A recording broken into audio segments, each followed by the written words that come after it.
Contrairement au match précédent, le public était venu en nombre à Fouriani. Ils étaient 8000, originaires de tous les coins de l'île, auxquels s'étaient joints 60 Anglais téméraires. Le vacarme assourdissant des supporters accueillait les équipes, mais l'ambiance d'une correction parfaite n'avait rien de comparable avec certains affrontements récents survenus avec des équipes britanniques. Mercredi, c'était vraiment la fête du football, orchestrée par l'excellent arbitre autrichien, M. Lindmayer, et ceci explique sans doute cela. De ces Anglais en maillot rayé, on ne savait pas grand-chose, sinon qu'ils occupent la dernière place de leur championnat, mais n'oublions pas que l'an dernier, ils avaient terminé à la 5e. Était-ce vraiment une surprise quand on les vit monopoliser la balle et se présenter en surnombre face à la défense de Bastia? Oui, ça l'était, mais moins pour les joueurs bastia que pour le public. Les longues passes transversales des Britanniques trouvaient toujours leur destinataire et les Bastiais couraient, mais dans le vide.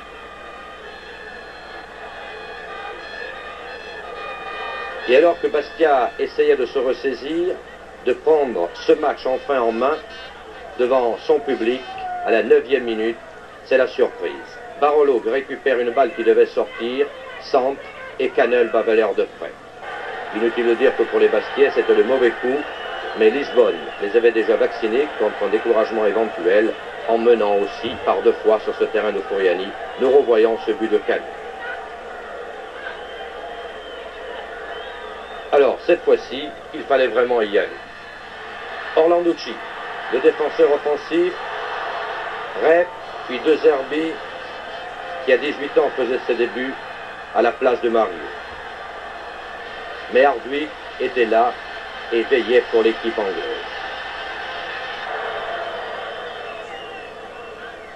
Un centre de Kelly, un centre-tir de Burologue, le numéro 7, vraiment omniprésent, un des meilleurs hommes sur le terrain.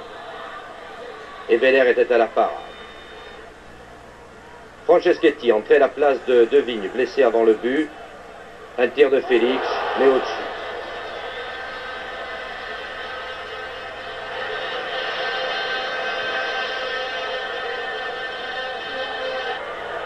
Orlanducci, un peu à la manière de Piazza, va trouver Papi. Orlanducci tente encore sa chance. Hardwick est encore là et Papi ne peut conclure. Décidément, le fait demeure inviolable pour les Bastiais.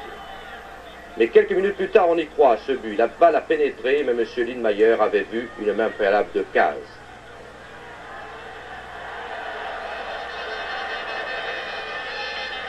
Désormais, les Bastiais qui se sont ressaisis courent après l'égalisation, alors que nous revoyons le but refusé par M. Lindmayer et que le public a accepté sans trop rechigner. Félix encore. Rep essaie d'intervenir, mais rien n'y fait. Les Anglais, massés en défense, vivent sur leur but d'avance.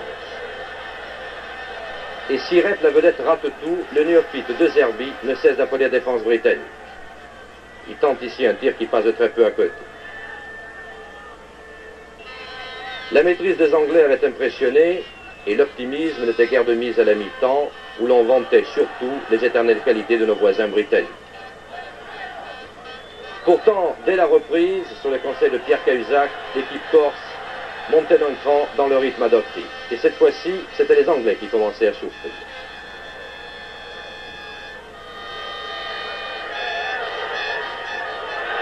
Félix, mais très surveillé, n'oublions pas qu'il était désigné aux défenseurs britanniques pour ses buts réussis contre Lisbonne.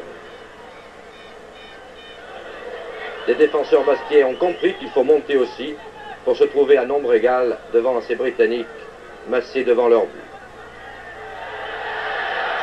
Papi, le maître à jouer de l'équipe de Bastia, dans un centre raté, mais c'est rare de sa part.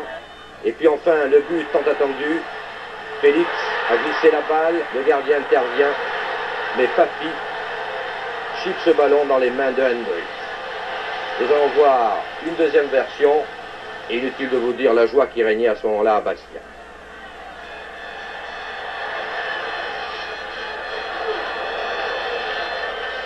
Désormais, face à ces Anglais qui avaient trop spéculé sur leur but d'avance, il fallait faire la différence et on comptait sur la technique de Papi ou sur les dribbles déroutants de Jean-Marie De Zerbi, à défaut toujours d'un Rep inexistant. Franceschetti, le voici De Zerbi, 1m65, 55 kg. Et c'est lui encore qui récupère.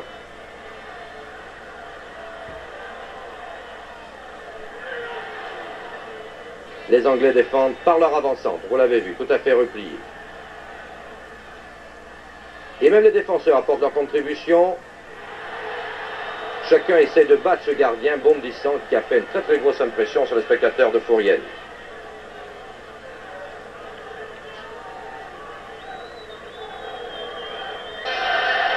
Regardez, Burkhardt tente sa chance. Hardwick, une fois de plus, est là et met la balle en corner. Et puis soudain, il va y avoir un moment de flottement. Voilà, Cassidy a commis une main. Il semble que M. Niemeyer indique le point de pénalty.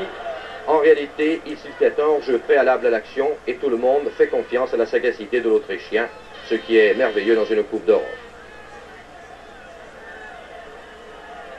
À partir de là, on s'acheminait, semblait-il, vers un match nul préjudiciable à la poursuite d'une carrière européenne.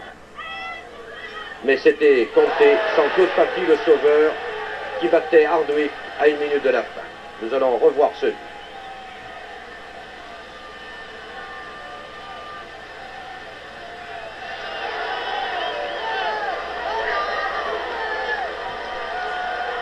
Et le voici, Papy, de son pied droit. Bastia qui a préservé ses chances pour le match retour, a offert un beau spectacle à ses supporters, mais aussi un cadeau inestimable à un jeune homme de 18 ans qui, en l'espace d'une semaine, a fait son entrée en championnat puis en Coupe d'Europe. À la joie d'avoir participé, Jean-Marie de Zerbi ajoute celle d'avoir affolé les Anglais, décontenancés par son gabarit. 1m65, 55 kg. Vous avez été impressionné pendant les premières minutes de ce match?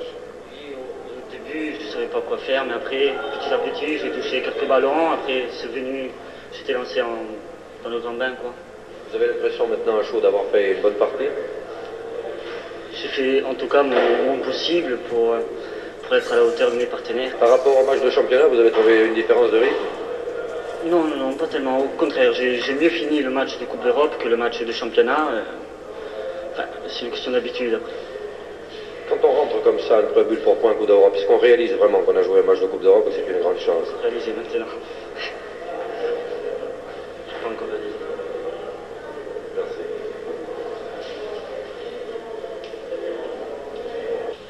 Claude Papy, si on compare les deux matchs, celui contre Lisbonne et celui contre Newcastle, vous avez plus souffert ce soir ou contre Lisbonne? Oh, enfin, point de vue souffrir, enfin, moi j'ai souffert pareil, quoi. Je crois que le match s'est déroulé à peu près de la même façon. Disons que nous avons pris un but ici, de toute façon nous avons pris un but d'entrée, c'est ce qui est encore plus regrettable. Et il a fallu aller chercher ce ballon dans le pied des Anglais qui le gardaient très bien. Je crois qu'on s'est quand même un peu épuisé pour récupérer ce ballon, quoi. Vous pensez que vous avez autant de chance à Newcastle que vous en avez eu à Lisbonne? Vous savez, c'est difficile de faire des pronostics, mais pour moi, je pars à égalité de chance, comme je suis parti à Lisbonne. Là-bas, ce sera peut-être un autre match. Disons que les Anglais, surtout grâce à ce second but qu'on marque à la fin, seront quand même obligés de marquer s'ils veulent gagner. Et il est possible qu'avec un Rep devant et Mario peut-être, nous ne réussirons à passer, parce que je crois que balle au pied, je crois qu'on peut quand même les passer. Je ne veux pas dire que la réussite, il faut la forcer, il faut la créer, la réussite, mais je crois qu'aujourd'hui, Bastien n'a pas eu la réussite, parce que pour moi, le score aurait dû être au moins d'un but et même 2 buts d'écart de plus, quoi. Je crois que c'était largement mérité. Si on compare avec Lisbonne, vous avez l'impression que les Anglais vous ont posé davantage de problèmes? Je crois que oui. Oui, pour moi, oui. Ils avaient peut-être les deux personnalités de Jordao et de Keita devant, mais enfin, l'ensemble n'est pas... C'est bien ce que j'avais dit, c'était un rouleau compresseur, et puis je crois que je ne m'étais pas trompé sur le match que j'avais vu à Norwich. C'était bien ça. Je ne sais pas si la figure que j'ai, mais elle doit être légèrement fatiguée, parce que 90 minutes à ce régime-là, vous savez, c'est dur pour l'entraîneur. En même temps, tout ce qui nous intéresse, bien entendu, c'est le match au retour, vous et nous et tout le monde. Par rapport à ce que vous avez vu à Lisbonne, est-ce qu'on peut faire une comparaison? Est-ce que vous avez l'impression que les Anglais sont prenables chez eux? Mais ce ne sera pas du tout le même jeu qu'ici, parce qu'ils seront obligés de se livrer.